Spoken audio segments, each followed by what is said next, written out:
The rain had eased to a light patter by the time I reached that rest area, the kind of forgotten pull-off you find on West Virginia backroads where the state never bothered putting up signs or lights worth a damn. It was around 3 in the morning, the hour when the world feels like it's emptied out and left only the road and whatever's watching from the dark. My rig was running on fumes of adrenaline after a long haul from Beckley, empty trailer rattling behind me like loose bones.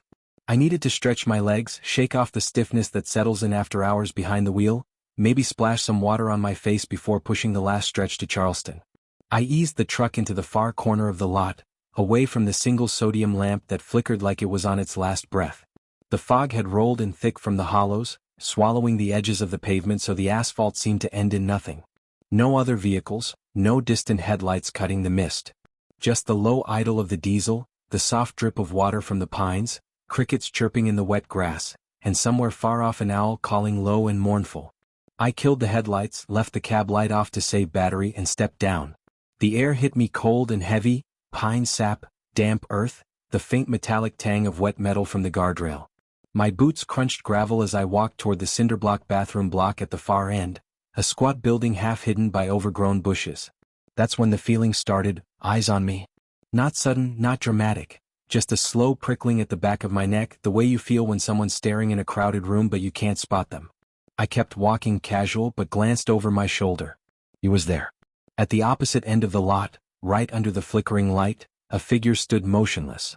Tall, thin, coat hanging loose and ragged off narrow shoulders, hood pulled low so the face was nothing but shadow. He didn't move. Didn't shift weight. Just stood, arms at his sides facing my direction. The light caught the edges of him, turning the fog around him into a pale halo, but his features stayed lost. I told myself it was another driver, maybe taking a smoke break, maybe waiting for a tow. I kept walking, faster now, pushed through the bathroom door. Inside it smelled of mildew and old urine, fluorescent tube buzzing overhead. I ran cold water over my hands, splashed my face, stared at my reflection in the cracked mirror, tired eyes, stubble, the same face I'd seen every morning for years. Nothing unusual. I dried off with paper towels, took a breath, stepped back out. He was closer. Halfway across the asphalt now, standing in the middle of the lot, same posture, same stillness. I hadn't heard footsteps. No crunch of gravel, no rustle of coat. The fog had thickened in the few minutes I'd been inside, curling around his legs like it was trying to pull him under. My heart kicked up, a slow thud that echoed in my ears. I didn't run, didn't want to look panicked, but I walked fast, eyes locked on my truck. Glanced back once. He hadn't moved, but the distance between us had shrunk again, impossible. I reached the cab, yanked the door open, climbed in, slammed it shut, hit the locks. Fingers shaking, I turned the key. The engine caught on the first try, roaring loud in the quiet. Headlights snapped on, cutting twin tunnels through the fog. In the side mirror he was approaching, slow, deliberate, one step at a time, boots silent on the wet pavement. He stopped just outside the reach of the beams, close enough that I could see the ragged hem of his coat dripping, the way his shoulders rose and fell with slow breathing. No face still, just that shadowed hood, but the stance felt familiar, like someone who'd been waiting a long time and wasn't in a hurry anymore. I threw the truck in gear, floored it. Tires spun for a second on slick gravel, then bit. The rig lurched forward, trailer swaying, and I peeled out onto the back road without looking back until the rest area lights shrank to pinpricks in the mirror. He was still there, standing exactly where I'd left him, unmoving, receding slowly into the fog like a statue being swallowed by mist. I drove straight through till dawn, no stops, no pull-offs. Parked under the bright lights of a Flying J outside Charleston, sat in the cab with the engine running until the sky grayed and trucks started rolling in. When I finally got out, my legs were unsteady, hands still trembling on the wheel. I asked the clerk inside if anyone had reported strange people at that rest area lately. He shrugged, said the place got weirdos sometimes but nothing specific. I didn't push. A few weeks later, over coffee at a diner in Charleston, I overheard two old drivers talking low. One mentioned watchers in the backroad lots, folks who show up when you're alone, stand just at the edge of sight, never close enough to confront but always closer than they should be. They don't talk, the other said.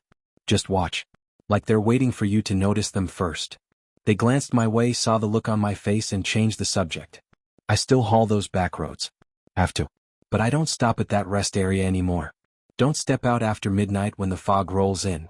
And on quiet nights, when the cab is dark and the road stretches empty ahead, I catch myself checking the mirrors more than usual, half expecting to see that shape again, standing just beyond the headlights, patient, waiting. He hasn't appeared. Not yet. But the feeling stays coiled low in my gut. Because I know what I saw. I know how the distance closed without sound, how the fog seemed to move with him, how the stance felt like someone who'd been there before me, waiting for the next driver to pull in alone. The mountains keep their secrets in the hollows and the pull-offs nobody uses.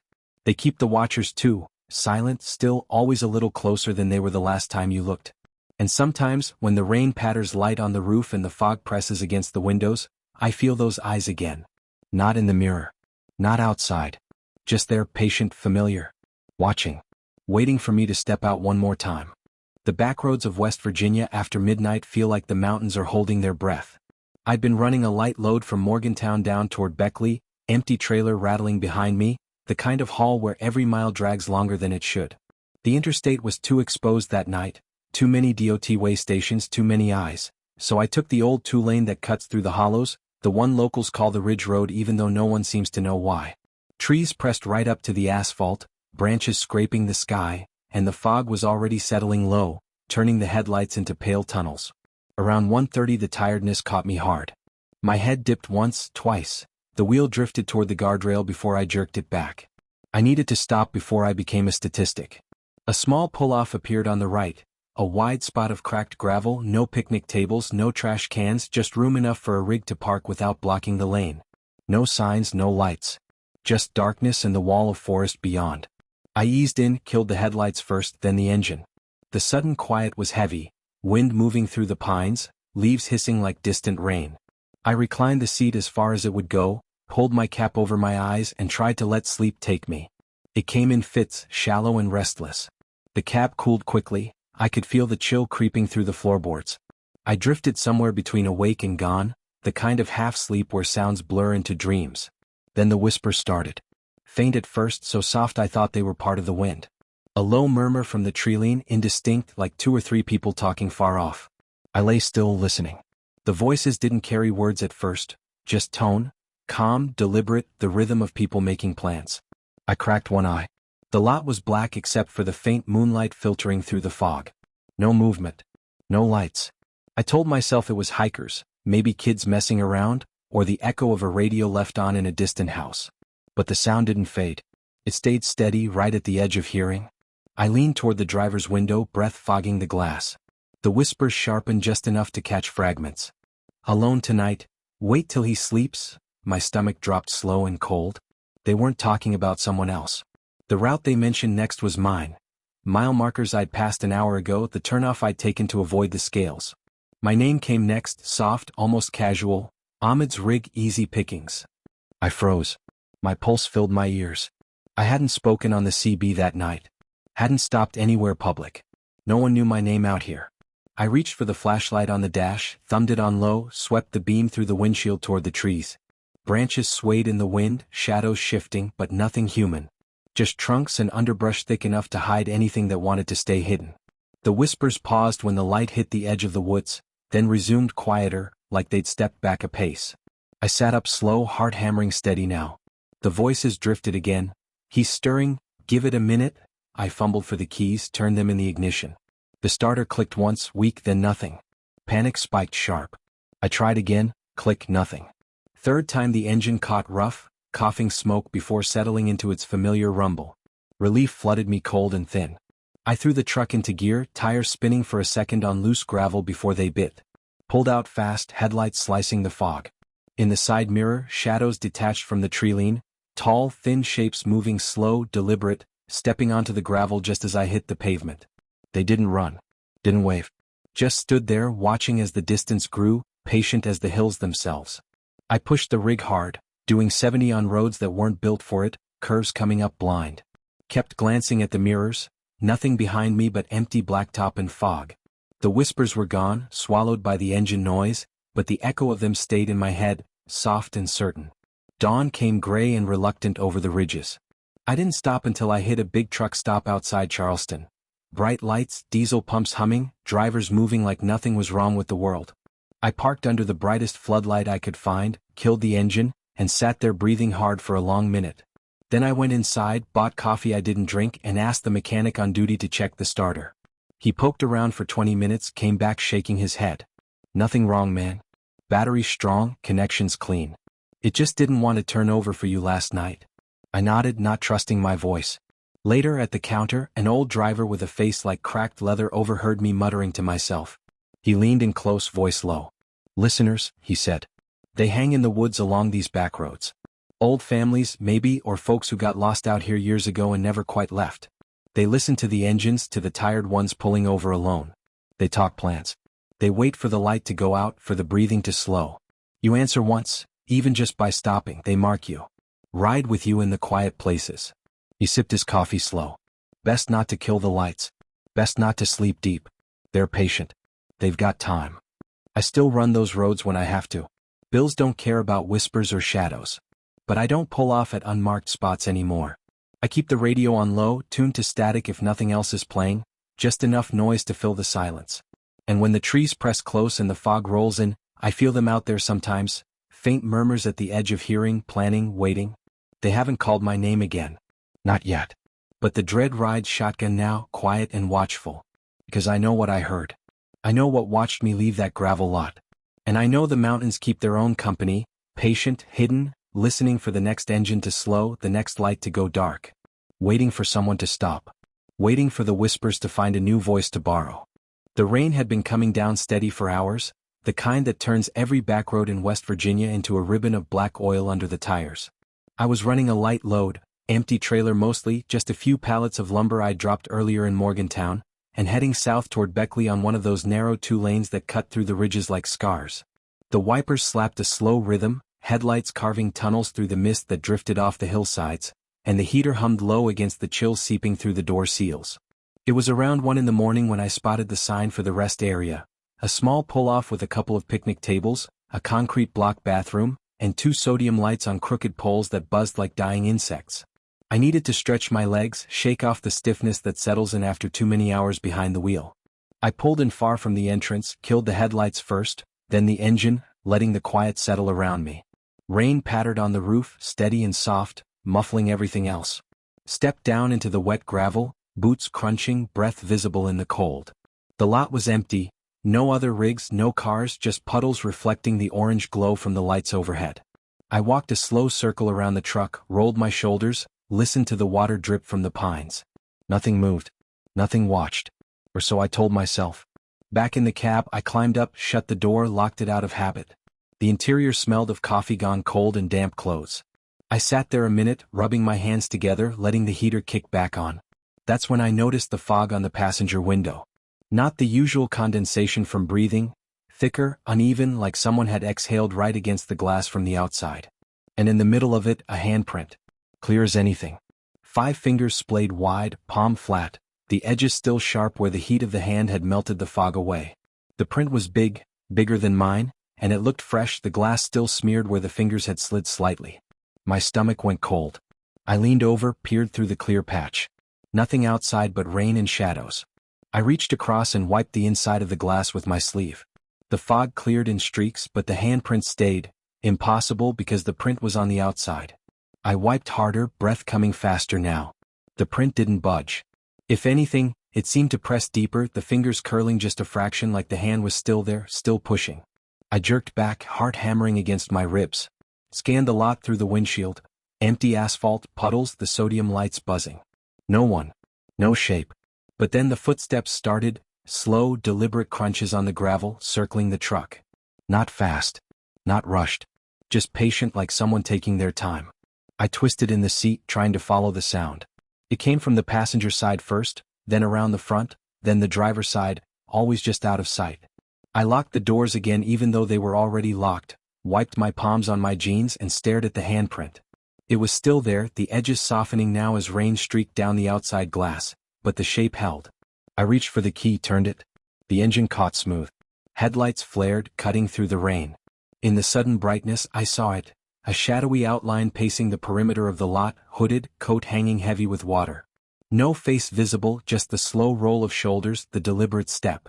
It paused at the passenger window, close enough that I could see the outline of a hand reaching up, testing the handle. The latch clicked, soft once. Lock. It tried again, patient, no force, just a gentle tug like it expected the door to give.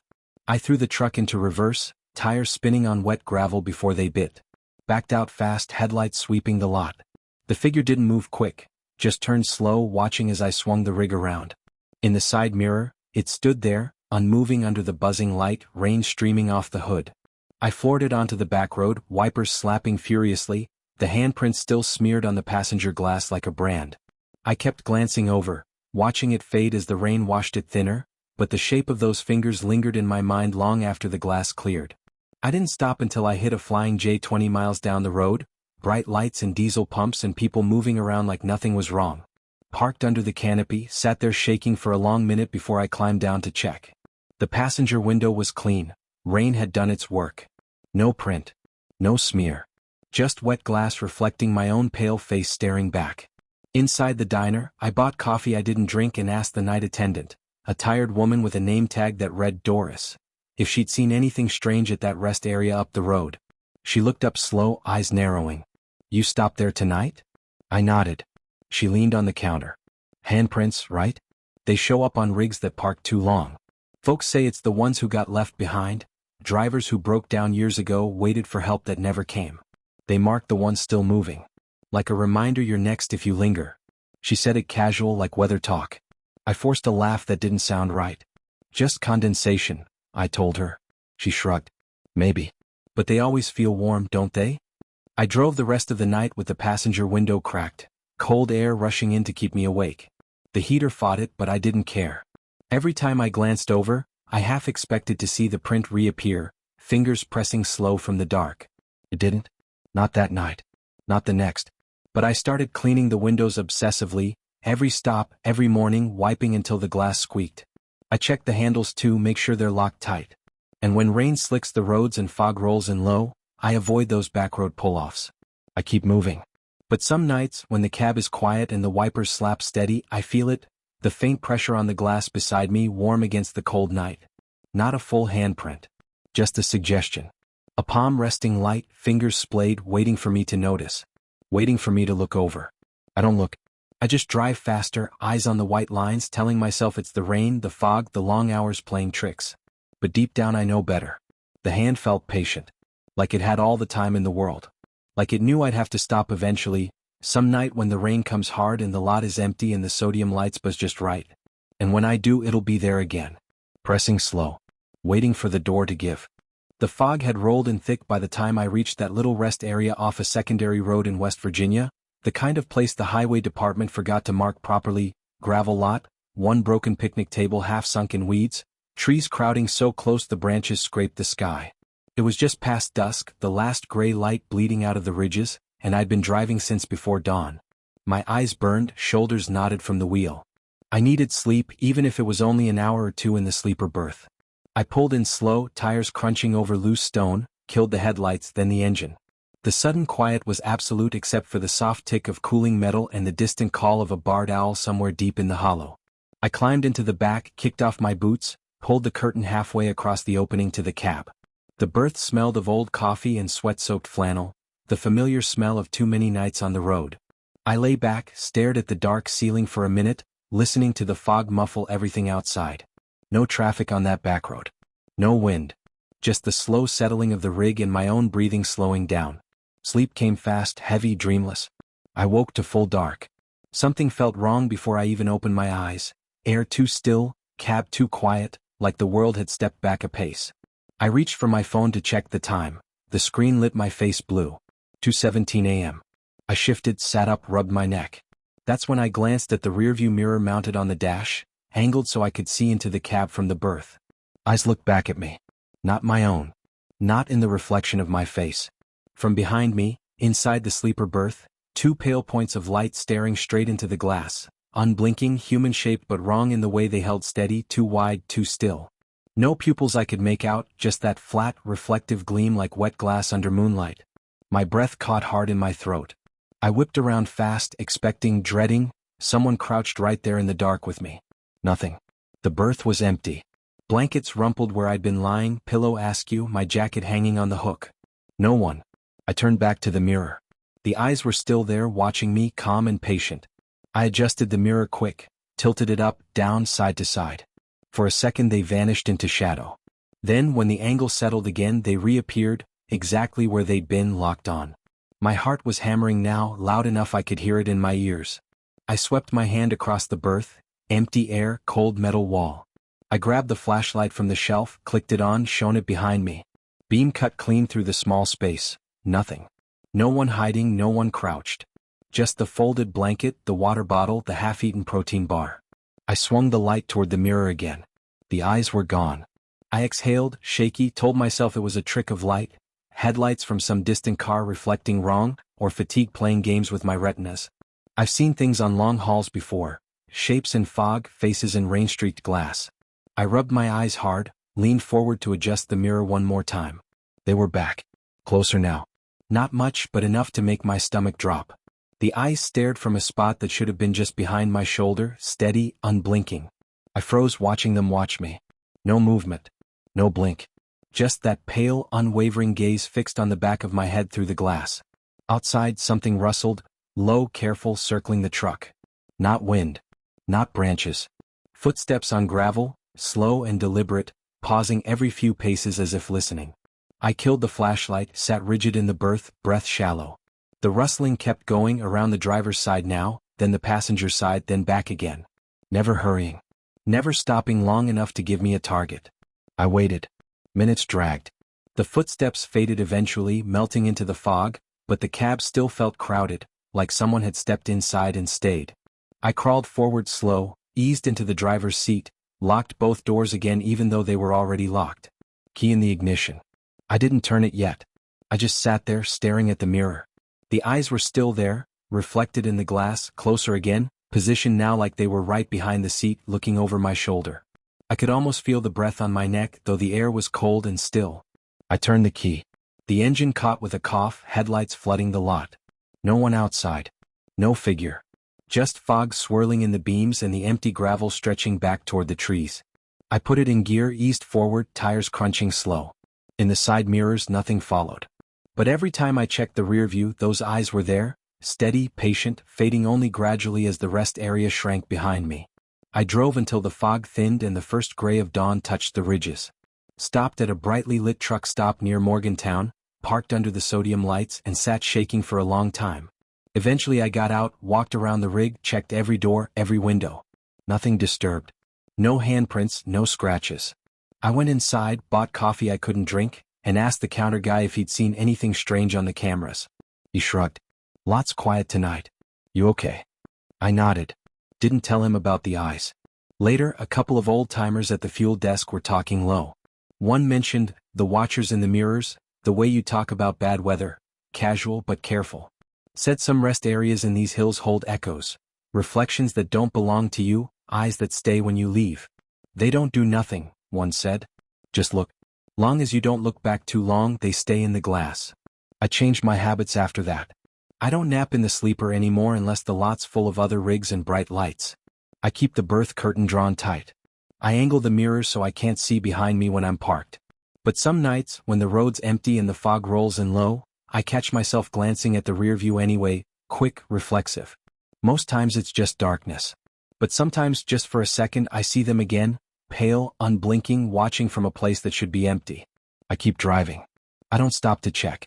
Because I know if I look too long, one night they might not be in the mirror anymore. They might be closer. And I might not be alone when I turn around. The rain had eased to a drizzle by the time I reached that stretch of back road in West Virginia, the kind of narrow county route that winds through hollows and forgotten coal towns, where the pavement cracks and the trees lean in like they're trying to close the gap behind you.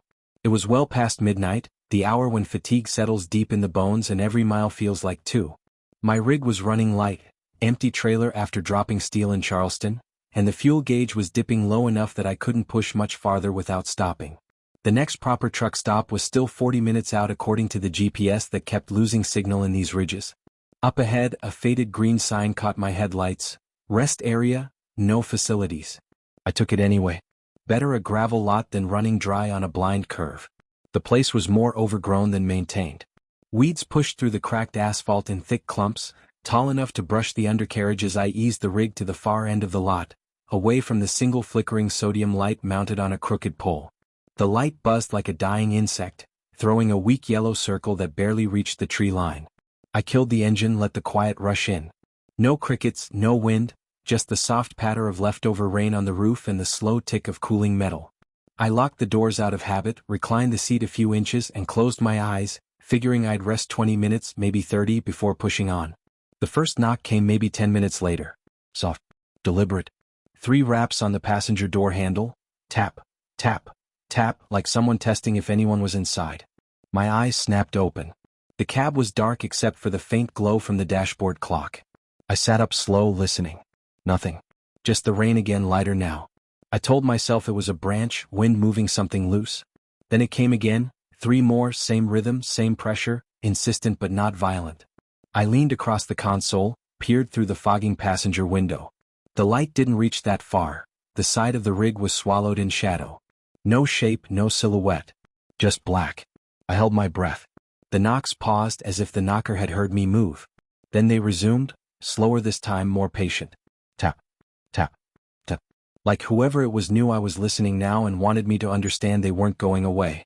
My pulse climbed. I reached for the flashlight on the dash, thumbed it on, swept the beam across the passenger window. Nothing. Empty darkness.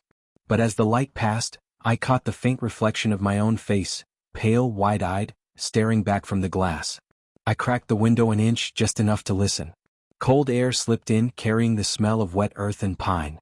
No footsteps on gravel, no breathing, no rustle of clothes. Only the knocks again, now on the driver's side handle. They'd moved. Fast. Too fast for anyone to have circled the rig without me hearing boots on the pavement.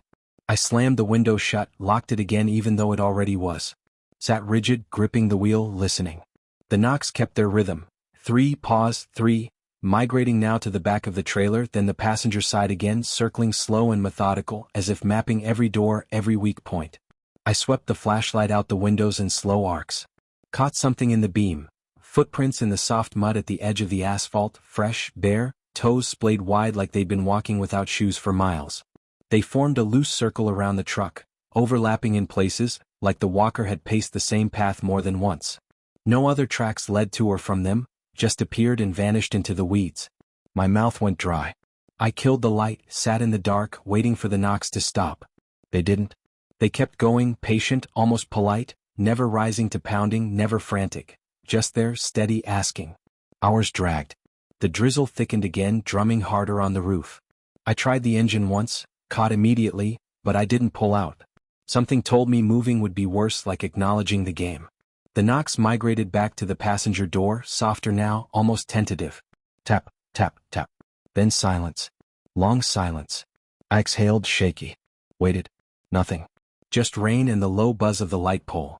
Dawn came slow, gray light bleeding through the fog. The knocks had stopped sometime in the last hour. I hadn't noticed exactly when. I started the engine, let it idle loud, checked every mirror 3 times. No one. No footprints now. The mud had smoothed under the rain. I eased out of the lot, tires crunching gravel, and didn't look back until the rest area sign shrank to nothing in the mirrors. I stopped at the first diner I came to, a little place off the highway with steam on the windows and coffee that tasted like tar. The waitress, older woman with tired eyes, poured my cup without asking. I asked if she'd heard of trouble at that rest area up the road. She paused, set the pot down slow. People stop there sometimes, she said. Don't stay long. Folks talk about knockers. Someone who tries the doors at night never says a word. Bare feet, they say. Like they've been walking a long time. She looked at me steady. You hear it? I nodded once. She just refilled my cup and walked away. I still haul those back roads when the dispatch calls for it. Can't avoid them forever. But I don't stop at unmarked rest areas after dark anymore. I keep the cab lit, doors double-checked, flashlight charged. And when the rain drums steady on the roof, I listen hard, half expecting the rhythm to start again, soft and patient, circling slow. It hasn't yet. But the memory stays quiet and close, like a hand resting just outside the door. Waiting for me to forget. Waiting for a night when I'm tired enough to crack the window again, to listen closer, to answer the question that never gets asked out loud. I drive on. But every time the rig rocks on its springs in the wind, or a branch scrapes the trailer in the dark, my hands tighten on the wheel. Because I know what patience sounds like now. 3 soft raps. Pause. 3 more. And I know it only takes one answer to let something in. The fog had settled low across the backroad rest area, the kind of thick white shroud that rolls in off the West Virginia ridges after a day of rain and stays long into the night. I pulled in just after 10, the lot empty except for a few scattered puddles reflecting the weak yellow glow of the single overhead light. The truck had been riding heavy all day, loaded with gravel from a quarry near Morgantown, and my back ached from hours hunched over the wheel. I needed to walk it off, loosen the knots in my shoulders, maybe shake the drowsiness that creeps in when the road gets too quiet. I killed the headlights first, then the engine. The sudden silence pressed in, broken only by the soft drip of water from the pines and the occasional creak of the cooling trailer. I stepped down, boots hitting wet gravel, and stretched my arms overhead, feeling the cold air bite through my jacket. The fog muffled everything, sound, light, distance, so the lot felt smaller than it was, the trees at the edge closing in like walls. I started walking the perimeter, slow circles to get the blood moving, boots crunching deliberate on the stones. That's when I noticed the shadows. The sodium lamp cast long, sharp ones across the pavement, mine stretching ahead, broad-shouldered, cap brim low. Normal enough. I kept walking, arms swinging loose. Then I realized something was off. My shadow moved a half-second late. I took a step. The dark shape on the ground hesitated, then followed. Not a trick of the light, not a flicker from the bulb. A delay like it was thinking before it copied me. I stopped. The shadow stopped too, but slower, the motion dragging just enough to notice. I raised my right arm. The shadow's arm lifted after, lazy, almost reluctant. My pulse picked up, a slow thud in my ears. I told myself it was fatigue, the angle of the light, the fog bending things wrong. I'd been driving these roads long enough to know how the mountains play games with your eyes, how a ridge can make headlights look like they're coming from the wrong direction, how fog can turn a deer into something else entirely. I shook it off, kept walking. The shadow lagged again. This time the delay was longer. I turned left toward the truck. The dark shape turned right first, then corrected. I froze mid-step. The shadow kept moving, another half-step forward, arms swinging like mine had been. Independent. Not mirroring perfectly anymore.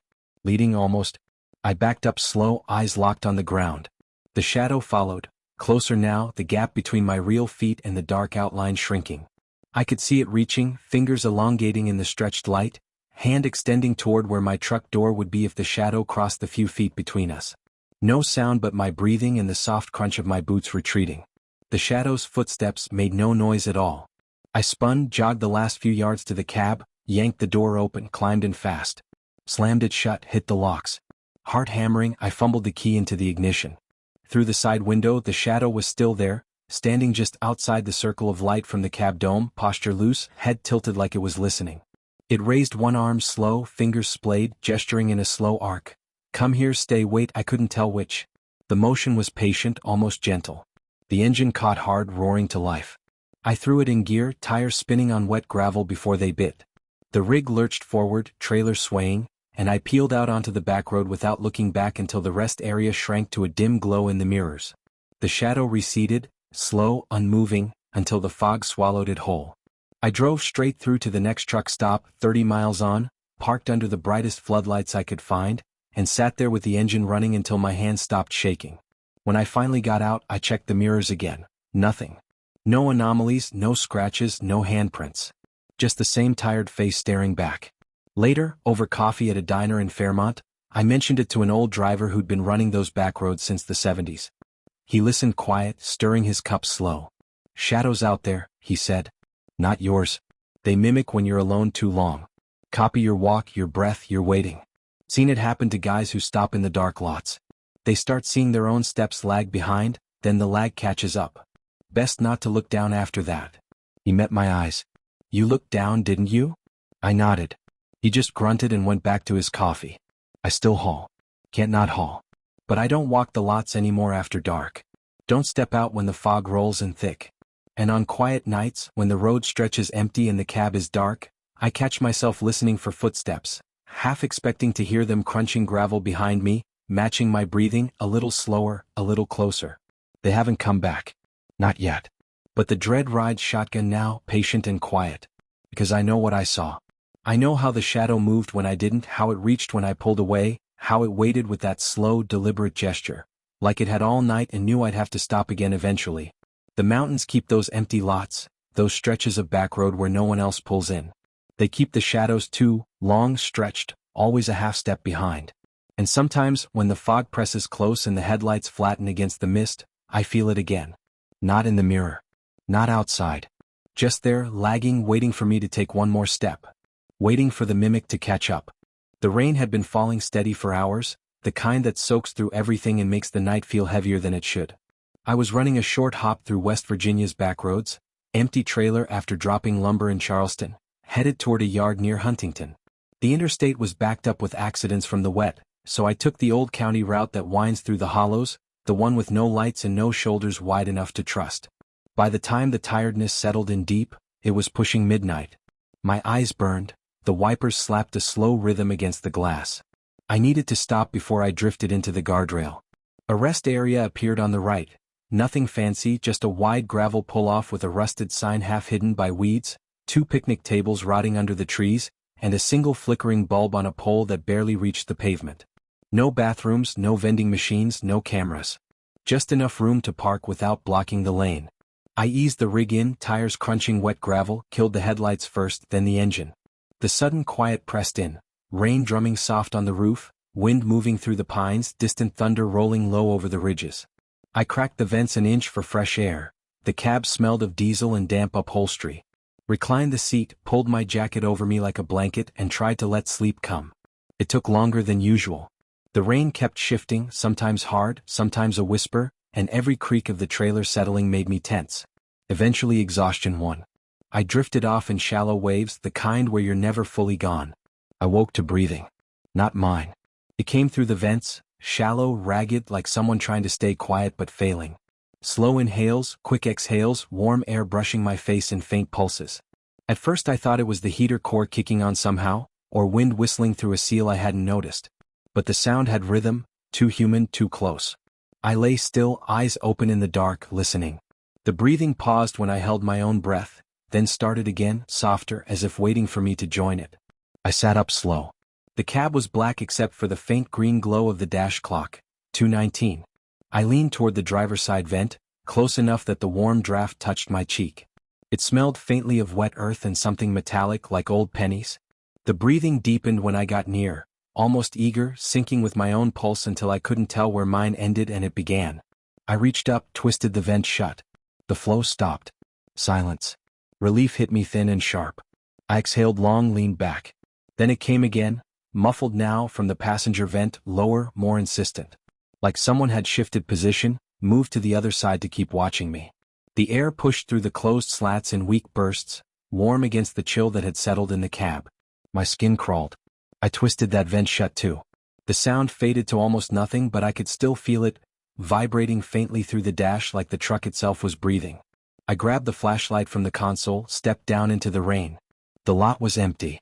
No footprints in the gravel, no shapes in the trees, no cars parked farther back. Just wet asphalt shining under the dying bulb and fog curling off the ground. I swept the beam around the rig, under the trailer, along the sides, behind the cab. Nothing. Rain dripped from the brim of my cap, ran cold down my neck. I climbed back inside, locked the doors again even though they were already locked, and sat rigid in the driver's seat.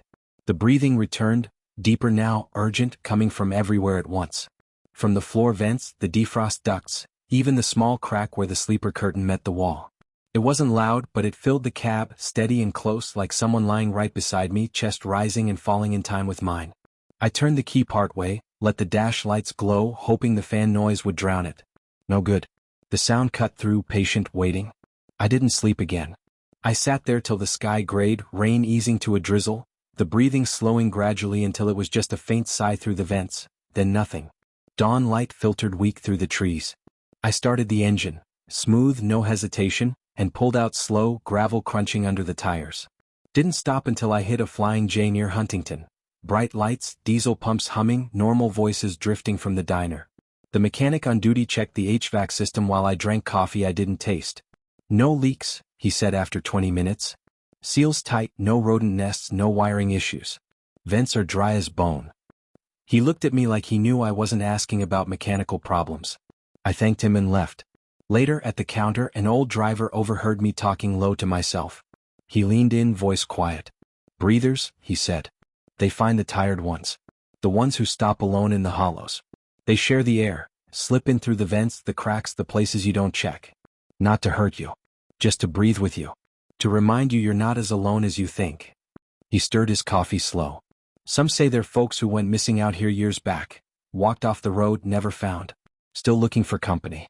Still needing to feel someone else's lungs working. I nodded, throat tight.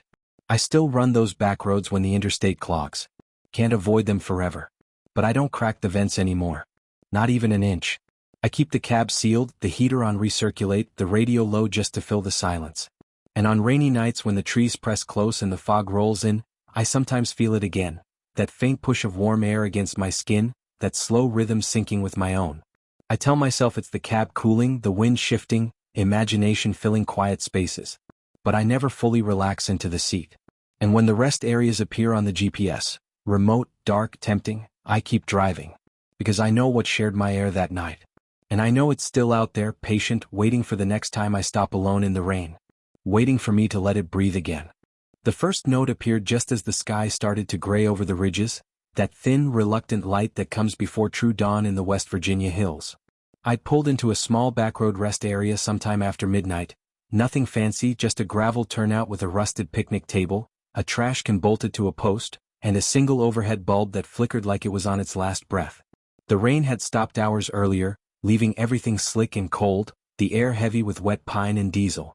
I'd reclined the seat, cracked the window an inch for air, and drifted off listening to the occasional semi-pass on the main road below. When I woke, stiff and chilled, the first thing I noticed was the wiper blade lifted slightly, like someone had raised it to tuck something underneath.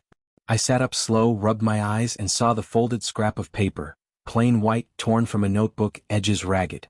I reached through the open window, pulled it free, and unfolded it in the dim glow from the dash. Block letters in black marker. I see you sleeping. My stomach turned over. I looked around quick. The lot empty, trees black against the paling sky, no other vehicles, no footsteps in the gravel. Just silence and the drip of water from the pines. I crumpled the note, tossed it on the passenger floorboard, started the engine and pulled out fast. The words stayed with me though, simple, certain, like whoever wrote them had stood right there, close enough to watch my chest rise and fall. I told myself it was a prank. Kids with too much time, bored locals messing with truckers who stopped too long. Happens.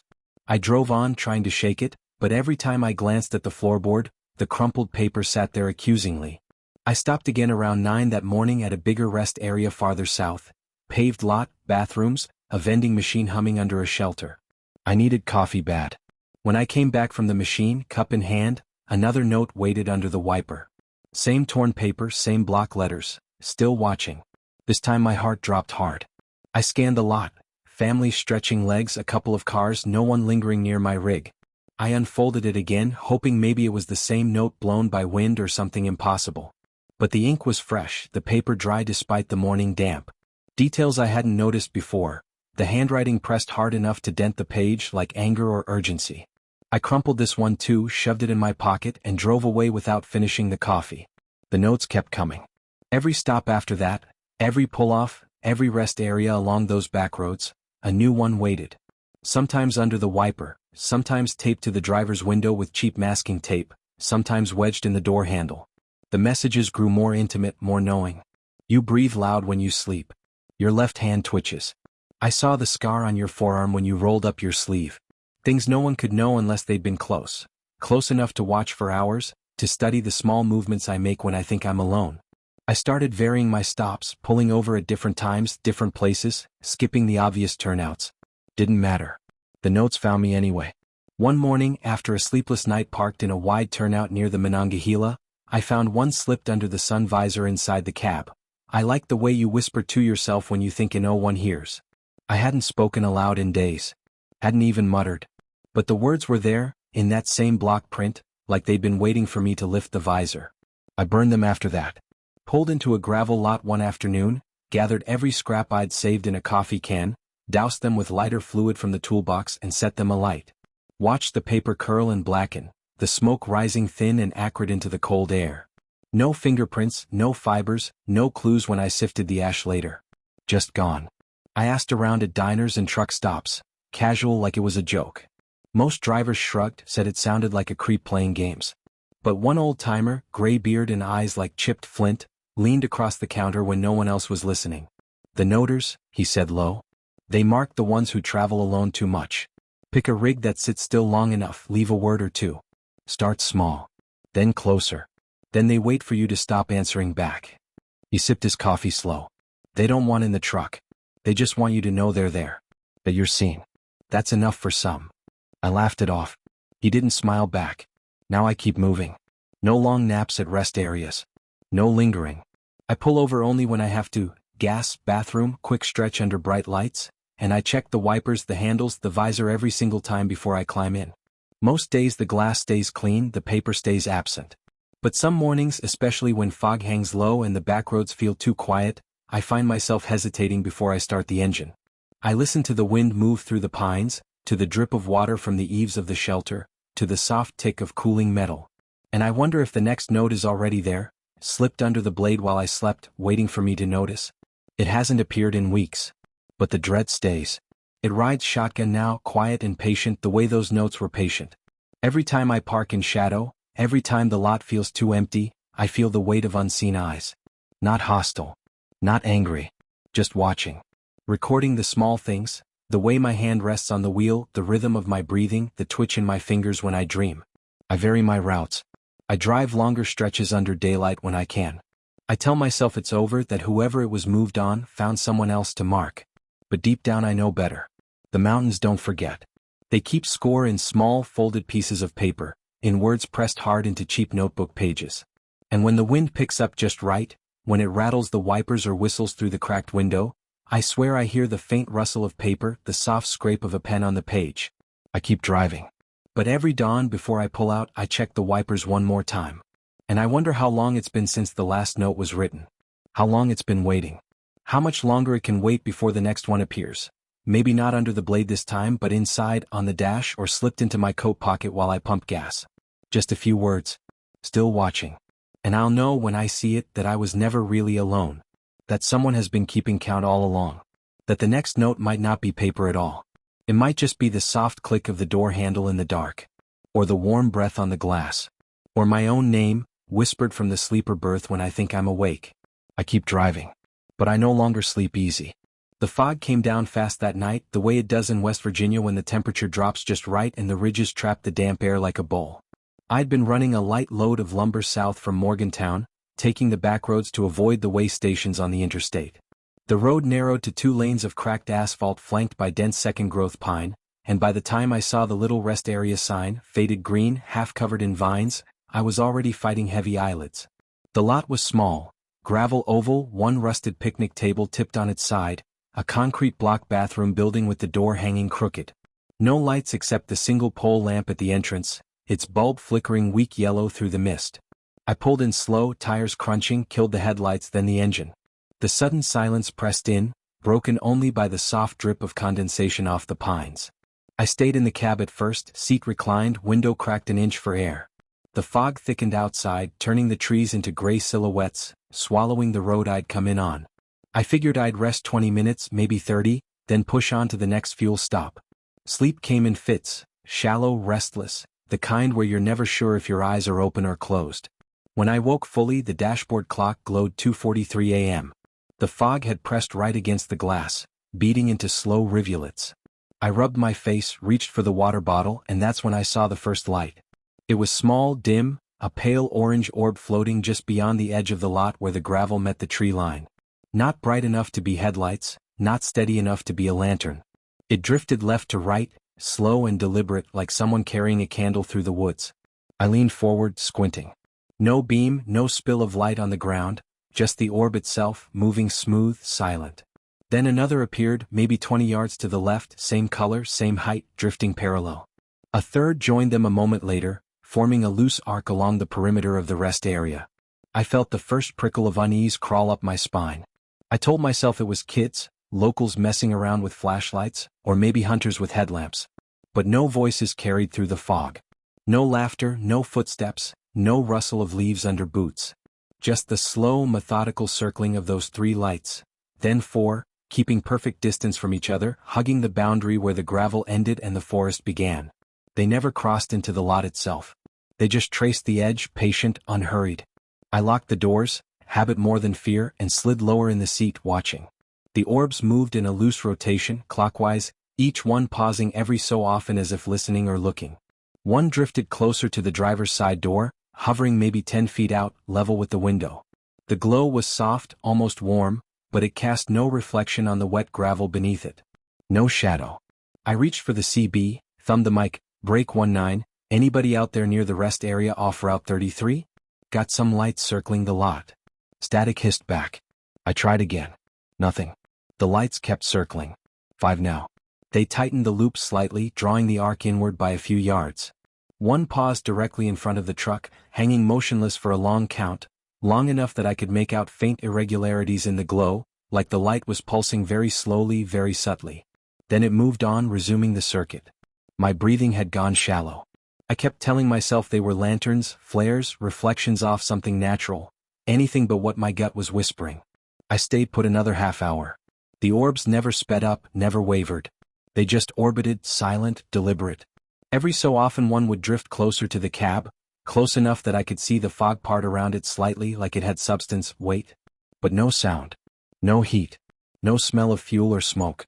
Just that quiet, patient circling. Around 3:30 the first one paused at the passenger door. Hung there, steady, glowing a little brighter for a moment. Then another joined it, then a third. 3 orbs now clustered just outside the window, level with my face, close enough that the glass fogged from my breath. They didn't move. They simply waited, glowing soft and steady, as if studying the interior of the cab, studying me. I didn't move either. Couldn't. My hand rested on the key, but turning it felt like admitting something I wasn't ready to admit. They stayed like that for what felt like minutes, maybe 5, maybe 10. Time smeared in the fog. Then, slow as they had come, they drifted back, rejoining the larger circle. The arc widened again, retreating to the tree line. One by one they faded into the mist, dissolving rather than moving away, until the lot was empty again. Just gravel, fog, and the weak flicker of the pole lamp. I waited another 20 minutes after the last light vanished. Then I started the engine, low and careful, headlights on bright. The beams cut tunnels through the fog, illuminating nothing unusual, no footprints, no tire tracks besides my own, no dropped gear or trash. I eased out onto the road, glancing in the mirrors every few seconds. Nothing followed. The rest area shrank behind me, swallowed by white. Dawn broke pale and wet over the ridges. I stopped at a brightly lit gas station near Elkins, parked under the canopy, and sat there a long time with the engine running. Eventually I went inside, bought coffee, and asked the clerk if he'd ever heard of lights out at that rest area. He gave me a long look, then nodded slow. Folks call them circlers. Old story, people say they mark the boundary, keep something in or keep something out. Don't know what. Just know if you stay too long they start coming closer. Most drivers don't. I didn't ask more. Didn't need to. I still haul those back roads when the load demands it. I don't stop at that rest area anymore. I don't stop at any rest area after dark if I can help it. But on foggy nights, when the road feels too empty and the trees press too close, I sometimes catch a faint glow in the side mirror, just a flicker, just for a second, drifting along the tree line. I don't look back long. I just drive faster, eyes on the white lines, heart steady but watchful. Because I know what I saw. I know they weren't headlights or lanterns or tricks of light. They were patient. They were waiting. And they drew their circle careful, deliberate, like they were marking territory. Like they were deciding how much longer I could stay outside it. I keep moving. But every time the fog rolls in thick and the night stretches long, I feel them still, quiet, distant, circling just beyond sight. Waiting to see if I'll slow down again. Waiting to see if I'll stop. Waiting for the moment I belong inside the line they draw. The rain had stopped sometime after midnight, but the air stayed heavy and damp, the kind that clings to your skin and makes everything feel closer than it should. I pulled into a small rest area off a West Virginia county road. Nothing more than a cracked asphalt loop with a single cinderblock bathroom building, a couple of picnic tables rotting under the pines, and one weak floodlight that buzzed like a dying insect. The lot was empty, the way these backroad stops usually are at that hour. I'd been driving since dawn, hauling gravel from a quarry near Elkins, and my eyes burned from staring at wet pavement too long. I needed to splash water on my face, maybe shake off the fog that had settled in my head along with the one outside. I parked the rig at the far end, killed the headlights, and stepped down into the chill. Gravel crunched under my boots as I walked toward the bathroom. The fog had thickened since I'd turned off the highway, low and thick, curling around the light pole like smoke from a slow fire. Inside the bathroom the fluorescent tube flickered overhead, throwing harsh shadows on the stained tiles. The mirror above the sink was already fogged from the humidity, a uniform gray sheet that turned my reflection into a vague shape. I turned on the cold tap, let it run, then cupped water and splashed my face. The shock of it cleared my head a little. When I straightened up and reached for a paper towel, I paused. The fog on the mirror had cleared in one spot, right at eye level, a clean oval where words had been scratched or etched into the glass. "You're next." The letters were thin, deliberate, like someone had taken their time with a key or a nail. I stared, breath catching. No one had come in after me, I'd been alone the whole time. The door hadn't opened, no footsteps on the gravel outside.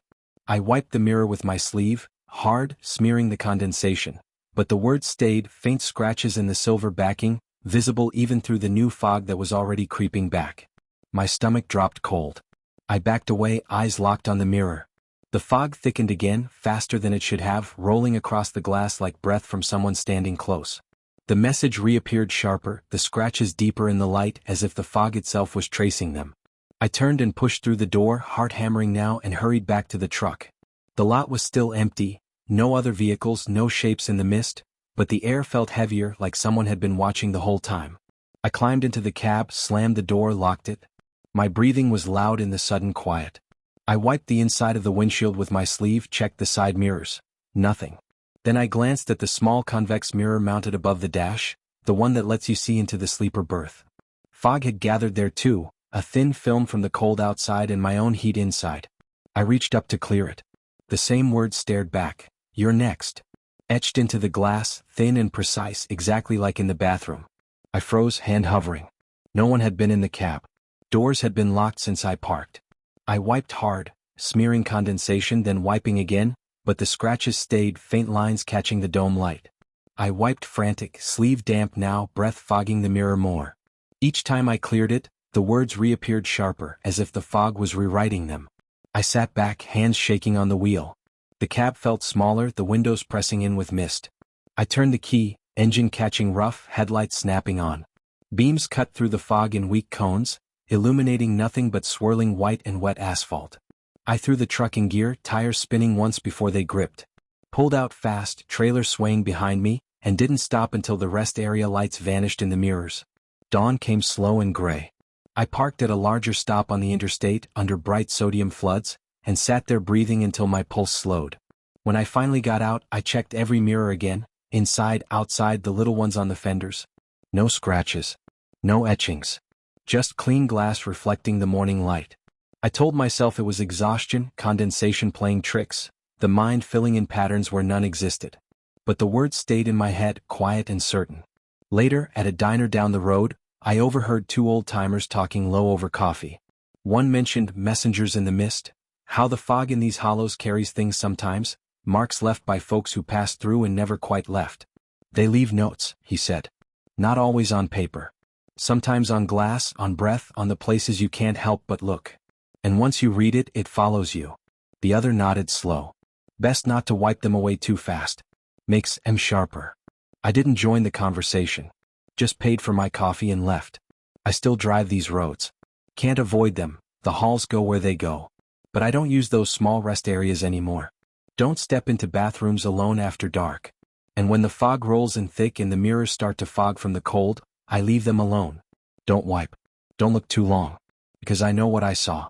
I know how the words came back clearer each time, how the fog seemed to want me to read them, to understand. They haven't reappeared. Not yet. But the dread lingers now, quiet in the passenger seat, patient as the mist. Every time I catch my reflection in a clean mirror, gas station, diner, the cab itself, I feel that same cold drop in my gut. Waiting for the fog to gather. Waiting for the glass to etch itself again. Waiting for the next message to appear, sharper than the last. Waiting for it to say something new. Or maybe just to remind me that next is closer than I think. The twilight came slow that evening, the way it does in West Virginia's hollows when the ridges block the sun early and the light bleeds out gray and thin.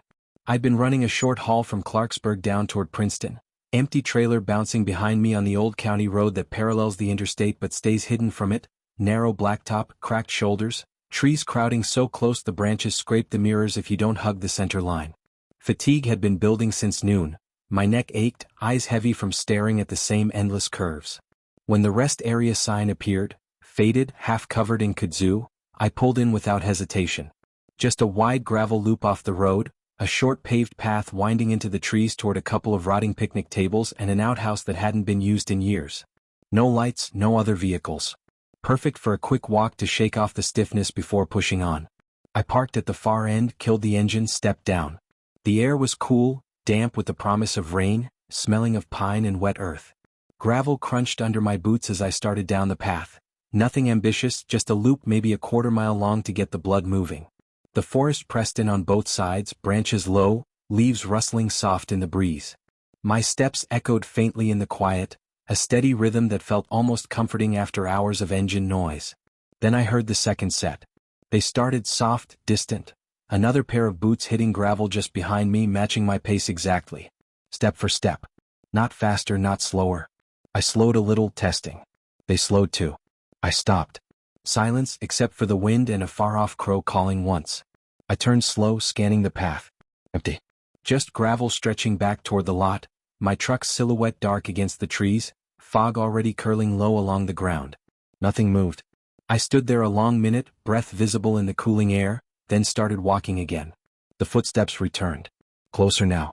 Not quite on top of me but nearer than before, maybe 10 feet back, the crunch deliberate, unhurried. My heart picked up, a slow thud against my ribs. I kept my pace steady, eyes forward, but every sense strained backward. The path curved left around a thick stand of hemlock. I glanced over my shoulder. Nothing. Just shadows pooling under the trees, the light fading fast. I walked faster. The steps matched me, quicker, gravel shifting under weight that wasn't mine. I broke into a jog. The footsteps jogged too, crisp and even, closing the gap just enough to feel it in my spine. I reached the lot, breath coming short. My truck sat where I'd left it, doors locked, windows dark. I fumbled the key, yanked the driver's door open, climbed in fast, slammed it shut, hit the locks. The footsteps didn't stop. They crunched across the gravel outside, slow circles now around the cab, pausing at each tire, each door. I sat rigid, hands on the wheel, listening. The sound moved to the passenger side, crunch, pause, crunch, then back toward the rear, testing the trailer hitch like someone feeling for a way in. No voice, no breathing, just those boots on stone, patient and precise. I turned the key. Engine caught smooth. Headlights snapped on, cutting bright beams across the lot. The footsteps paused, right outside the driver's door, close enough that if I'd rolled the window down I could have reached out and touched whoever stood there. I didn't. I threw the truck into gear, tires spinning for a second on loose gravel before they bit, and peeled out onto the road. In the side mirror, the lot shrank behind me, empty, dark, the path swallowed by trees. No figure. No movement. Just the fog rolling in thicker, the headlights carving a narrow path through it. I drove hard for miles, heart still hammering, glancing at every mirror, half expecting to see someone walking steady behind the trailer. Nothing. The road stayed empty. Dawn came eventually, gray and reluctant over the ridges. I pulled into a truck stop near Princeton.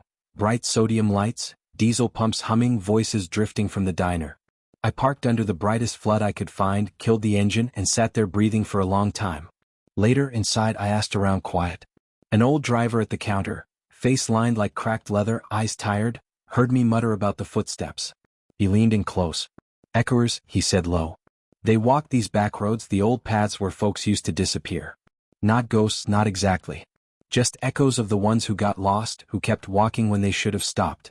They match your step. Find someone alone, tired, moving through the dark. They don't speak. Don't need to. They just follow till you feel them.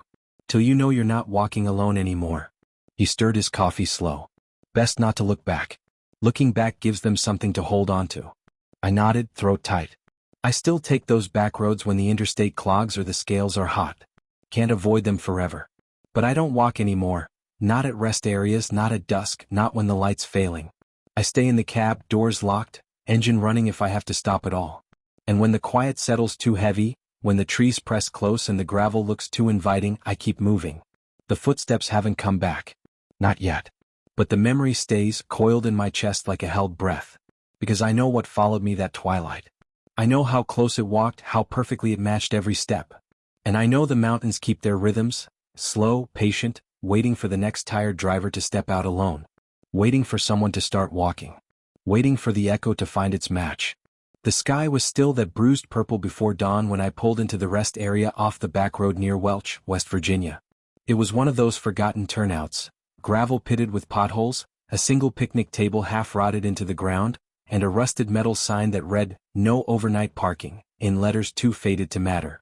I'd been driving since the night before, empty trailer rattling behind me, the kind of long haul that leaves your eyes burning and your thoughts drifting. The rain had quit hours ago, but the air stayed thick and cold, fog hanging low in the hollows like smoke that wouldn't rise. I needed a few hours of rest before pushing on to Beckley, so I parked at the far end of the lot, away from the road, killed the engine and reclined the seat just enough to close my eyes. I don't know how long I slept, maybe 2 hours, maybe less. The kind of shallow doze where you're never fully gone, always half listening to the wind in the pines and the occasional truck passing far below. When I woke, the sky had lightened to a dull gray, the first pale streak of dawn touching the ridge opposite. I sat up slow, rubbed my neck and glanced out the windshield. That's when I saw him. A silhouette stood at the edge of the trees maybe 30 yards off, just where the gravel gave way to the forest floor. Tall, motionless, shoulders squared like he'd been waiting there all night. The light was too dim to make out details. No face, no color, just a dark shape against the black trunks. I stared for a long minute, expecting him to move, to walk away, to do anything. He didn't. Just stood there staring back. I told myself he was a hiker starting early, or a local checking the lot for trash. But the way he held himself, still patient, felt wrong. Like he wasn't there to pass through. Like he was there for me. I shook it off, started the engine to warm the cab and kept my eyes on him in the side mirror. He didn't flinch at the sound. Didn't shift. Just watched as the headlights flared on, cutting through the fog. I locked the doors, habit more than fear, and sat there idling, waiting for him to leave. He didn't. Instead he took one step forward. Slow. Deliberate. Then another. Closing the distance without hurry, like he had all the time in the world. My pulse picked up. I shifted into drive, ready to pull out, but something held me there. Curiosity, maybe, or the stubborn part of me that didn't want to run from nothing. I watched him in the mirror as he kept coming, step by measured step across the gravel. No sound of boots crunching, no rustle of clothes. Just that steady progress, the silhouette growing larger, sharper against the lightning sky. When he reached the edge of the lot, maybe 10 feet from the passenger side, he stopped again. Stared straight at the window. I could see the faint outline of shoulders rising with breath, the hood or hat shadowing whatever face was there. Then the glass fogged. Not from inside. From outside. A slow, warm cloud spreading across the passenger window, like someone had exhaled long and steady against it. The breath held for a second, then another, fogging thicker until I couldn't see the trees beyond. No sound came with it, no whistle of wind, no scrape of cloth on metal. Just that quiet, warm mist blooming on the cold glass, proof that someone, something, was right there, close enough to touch the door. I slammed the truck into gear, tires spinning for a heartbeat on loose gravel before they caught. Backed out fast, headlights sweeping across the lot. In the beam, he stood unmoving, the fog from his breath still clinging to the window like a handprint that wouldn't fade. I swung the rig around, floored it onto the back road, gravel pinging off the undercarriage. In the side mirror, he receded slow, too slow, his silhouette shrinking against the trees but never turning away. He just watched until the curve took him out of sight. I drove hard for the next 20 miles, heart hammering, glancing at the passenger window every few seconds. The fog from his breath lingered longer than it should have, a faint oval that didn't clear even as the heater blasted. When the sun finally broke over the ridge, it thinned and vanished, leaving the glass clean. No mark. No smear. Just my own reflection staring back, pale and wide-eyed. I stopped at a diner outside Pineville, parked under the bright lights, and sat there shaking for a long time before I went inside. Ordered coffee I didn't drink and asked the waitress, a tired woman with a smoker's rasp, if she'd ever heard of folks hanging around that rest area at dawn. She looked up slow, eyes narrowing. Watchers, she said quiet. They show up in the quiet hours just before light. Don't speak. Don't move much. Just stand there. Folks say they claim the dawn, keep it for themselves. If you stay too long they come closer. Breathe on the glass. Let you know you're seen. She shrugged like it was nothing. Most drivers leave before the light. Smart ones do. I forced a laugh, paid and left. But her words stuck. Now I don't wait for dawn at rest areas. I push through the night, or I stop only under floodlights where the lot stays busy. I leave before the sky lightens, before the gray creeps over the ridges. Most days it works. The roads stay empty, the lots stay quiet, and no silhouettes wait at the treeline. But some mornings when I'm forced to stop early and the fog hangs low, I catch myself glancing at the passenger window before I climb in. I check the glass for that faint oval of breath, for the slow cloud that shouldn't be there. It hasn't appeared again. Not yet. Still, the dread rides with me now, quiet and steady the way that Watcher was quiet. Every time the sky begins to pale, every time the trees stand dark against the coming light, I feel it, the weight of unseen eyes, patient, unblinking. Not angry. Not hungry. Just watching. Recording the way I breathe, the way my hands grip the wheel, the way I look over my shoulder when I think no one sees. I keep driving. But I no longer trust the dawn.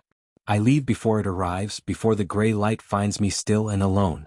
Because I know what I saw. I know what I felt, that warm breath on cold glass, proof that someone stood close enough to touch me and chose not to. They just watched. And I wonder how long they've been waiting. How many dawns they've claimed. How many more they'll claim before they decide the quiet is theirs alone. I keep driving. But every pre-dawn hour, when the world is still dark and the ridges stand silent, I feel the stare follow me, slow, steady, receding only when the sun finally rises. And I know it's still out there. Waiting for the next time I stop too long. Waiting for the light to come. Waiting for me to look back.